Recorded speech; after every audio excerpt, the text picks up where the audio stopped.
जय श्री राम। भगवान श्री रामचंद्र जी की आज्ञा से सारी सेना सेतु बंद पर बड़ी भारी भीड़ हो गई। इससे कुछ वानर आकाश मार्ग से उड़ने लगे और दूसरे कितने ही जलचर जीवों पर चढ़ चढ़ कर पार जा रहे हैं। यही नहीं है कि पुल से ही पार जा रहे हैं भैया, इतने जीव थे समुद्र का पानी दिखाई नहीं पड़ा। प्रभु के दर्शन करने के लिए आ गए थे और वैर विरोध भूलकर प्रभु के दर्शन कर रहे हैं, हटाने से भी नहीं हटते। सबके मन हर्षित हैं, सब सुखी हो गए। उनकी आड़ के कारण जल नहीं दिखाई पड़ता। तिनकी ऊट न देखे बारी, मगन भये हरि रूप निहारी। श्री राम जय राम जय जय राम। और कृपालु रघुनाथ जी तथा लक्ष्मण जी दोनों भाई ऐसा कौतुक देखकर हंसते हुए चले। श्री रघुवीर सेना सहित समुद्र के पार हो गए। वानरों और उनके सेनापतियों की भीड़ कहीं नहीं जा सकती। प्रभु ने समुद्र के पार डेरा डाला और सब वानरों को आज्ञा दी कि तुम जाकर सुंदर फल मूल खाओ। यह सुनते ही रीछ वानर जहाँ दौड़ पड़े। श्री राम जी के हित सेवा के लिए सब वृक्ष ऋतु कुऋतु समय की गति को छोड़कर फल उठे। वानर भालू मीठे फल खा रहे हैं, वृक्षों को हिला रहे हैं और पर्वतों के शिखरों को लंका की ओर फेंक रहे हैं।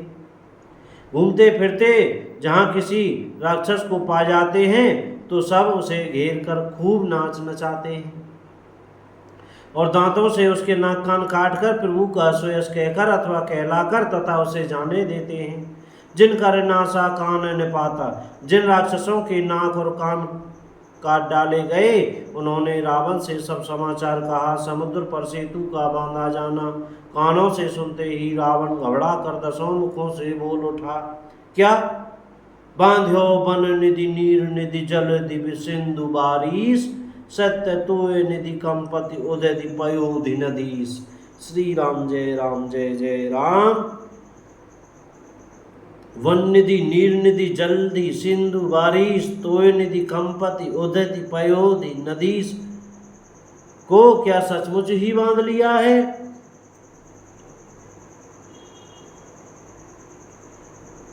फिर अपनी व्याकुलता को समझकर ऊपर से हंसता हुआ भय को भुलाकर रावण महल को गया।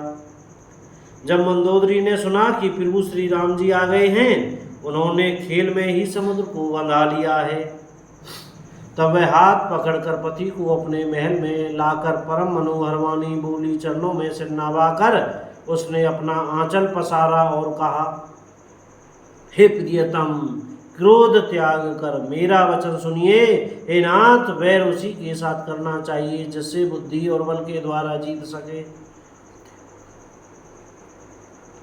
आप में और श्री रघुनाथ जी में निश्चय ही कैसा आसन अंतर है, जैसा जुगनू और सूर्य में।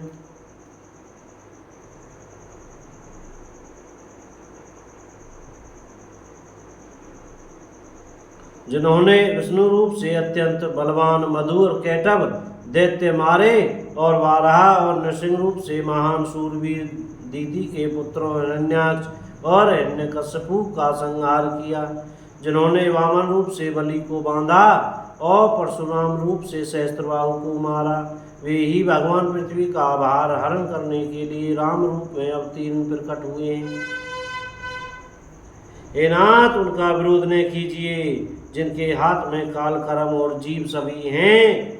श्री राम जी के चरण कमलों में सिर नवाकर उनकी शरण में जाकर उनको जानकी जी सौंप दीजिए और आप पुत्र को राज्य देकर वन जाकर श्री रघुनाथ जी का भजन कीजिए।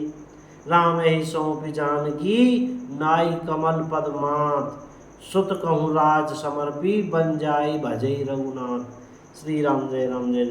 नाथ दीन दयाला रघुराई। हे नाथ, श्री रघुनाथ जी तो दीनों पर दया करने वाले हैं। सम्मुख शरण जाने पर तो बाघ भी नहीं खाता।